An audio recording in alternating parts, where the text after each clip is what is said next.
Ilang senador ang nagbabala sa pagtaas ng pondo para sa medical assistance for indigent and financially incapacitated patients o MAIFIP program sa 51 billion pesos. Kailangan pa raw kasing dumaan ng mga pasyente sa politiko sa pamamagitan ng guarantee letters na nagiging daan sa patronage politics. Iminungkahi naman ng Department of Health na maglaan ng 80% ng pondo para sa zero balance billing sa mga LGU hospital. Sa ilalim nito, direktang mapupunta ang pondo sa mga LGU at mga ospital Ang ahensya rin mismo ang mga ngasiwa sa implementasyon. Kaugnay niyan, makakausap natin si Department of Health Spokesperson, Assistant Secretary Albert Domingo. Magandang tanghali po sa inyo, ASEC. Salamat po sa oras. Magandang tanghali at Merry Christmas, Cherry. Merry Christmas Sa po. lahat na nakikinig at nanonood. ASEC, ano po yung magiging sistema sakali ngang matuloy ang paglalaan po ng 80% ng MAIFIP funds sa zero balance billing sa LGU hospitals?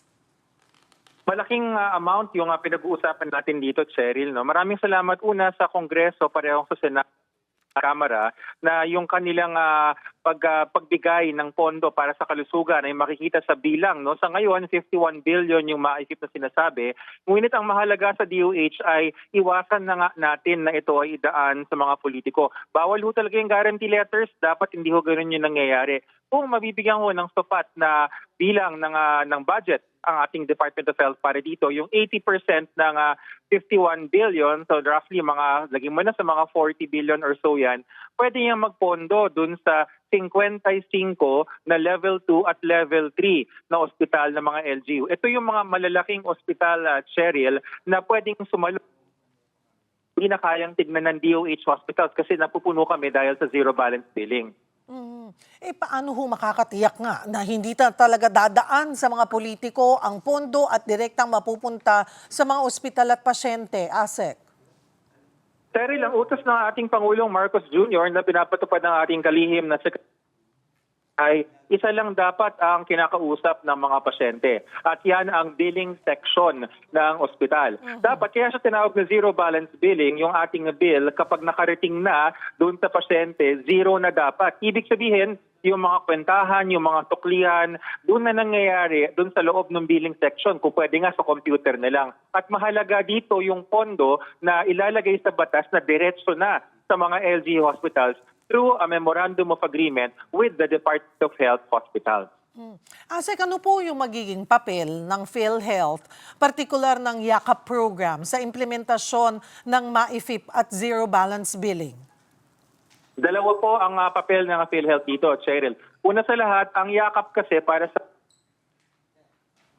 maganda ang outpatient care na English, an ounce of prevention is worth more than a pound of cure. Ibig sabihin, kailangan pumunta dun sa mga ospital. Una yan. Ikalawa, yung PhilHealth naman, yung kanyang mga packages, hindi siya zero balance billing ang nagpapatupad. Ang PhilHealth, malaki ang kontribusyon para yung DOH, konti na lang yung idadagdag kung may lampas pa. So actually, tulungan nito, Cheryl. Kapag ang PhilHealth ay mas malaki ang benepisyo na binabayad sa ospital, konti na lamang ang ibibigay ng DOH para mag-zero yung bill ng pasyente.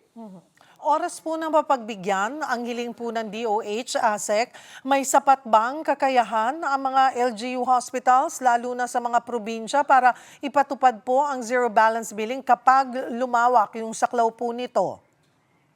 Yes, Cheryl, yan ang dahilan kung bakit napaka-specific, no? Napaka-atado ng ginawa ng ating kalihim na si Secretary Ted Herbosa. Nilagay niya level 2 and level 3 hospital. Sa katunayan, Cheryl, nung nabalitaan namin nung Sabado sa Open Bicam, nanonood kami, no? Na baka daw, sabi nila, 1 billion lang yung mapunta para sa ZBB expansion sa LGUs. Sabi namin, nako, baka mukhang liliit yung bilang ng mga ospital. Kasi importante dito, yung mga ospital na may kakayahan, kompleto ang gamit, kompleto ang gamot, may espesyalista para talagang zero balance billing ang ating mga pasyente.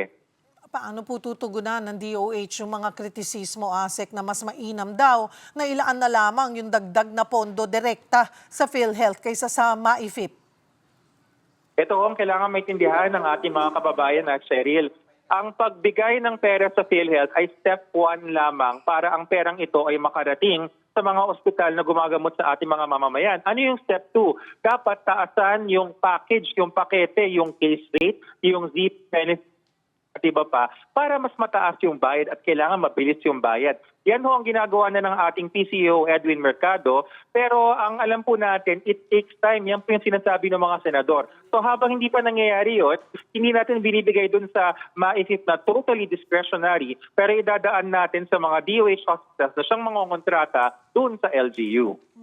Ano po yung mga seguridad, yung safeguard o accountability measures na ilalagay po ng DOH para nga matiyak na maayos at transparent yung paggamit ng MAIFIP funds? Napaka-transparent nito, Cheryl, dahil isa lamang ang makakausap ng mga pasyente. Wala nang politiko, social worker na lang, o baka nga pag nangyari ito, wala nang social worker. Basta ikaw ay nasa basic accommodation at pag nangyari ito sa mga LGU hospitals, yung billing section na lang ang kausap mo. Anong safeguards? Abay, dapat ikaw ay totoong pasyente. Meron talagang medical abstract at meron talagang resibo na manggagaling dun sa LGU hospital. Paano po mas makikinabang ang mahihirap at financially incapacitated patients sa bagong setup na ito ng MAIFIP kumpara po sa dating sistema? Napakadali lang ng bagong sistema na ito, Cheryl, sa utos ng ating Pangulo. Isa lang ang kakausapin. Basta ho tayo ay nasa loob ng ospital na basic accommodation, pag kinausap po yung billing section, dapat zero balance billing na. Hindi na kailangan pumunta sa ibang kwarto, hindi na kailangan lumabas at maglako pa ng isang request letter or yung mga appeal dahil dun sa mismong ospital mangyayari na. Sir, magmula po itong zero balance billing, talagang overwhelmed yung ating mga DOH-run hospitals. Ano na pong adjustment ang ginawa para ma-accommodate po ang mas marami? Ito na yon, Cheryl. Ito na yung panukala na yan. Alam natin kasi nasabi nga nila sa English, finite, no? Sagad na eh. Of course, nagko-construct tayo ng bagong ospital, pero mga isang taon pa, siguro 2 taon para mabuo yung mga yon. Habang wala pa yon, nariyan yung mga kama ng mga local government unit hospitals. Nag-aantay lang na pakyawin natin, na bilhin natin, sabi nga nila, para magamit ng ating mga pasyente para hindi mag-congest sa DOH. Kisigit ko na rin po ngayong kaliwat kanan ng parties at mga kainan. Ano ho ang paalala ninyo para maging ligtas at healthy ang pagdiriwang ng holiday season ng publiko? Yes, Cheryl, sabi nga ng ating Health Promotion Bureau, napakahalaga ng healthy diet o yung tamang pagkain. Umiwas po tayo sa mga pagkaing matamis, maalat, mataba at mamantika. Yung mga pagkain yan, nakikita natin lagi sa mga Christmas party. Ayaw naman namin sabihin na bawal kumain. Pwede naman po. Pero sundan natin ang pinggang Pinoy, kalahati ng pinggan, prutas at gulay, 1/4 lamang ang carbohydrates, kanin at pansit, at ang 1/4 na natitira ay para sa lechon, hamon, karne at iba pa. Marami pong salamat, ASEC Albert Domingo ng Department of Health.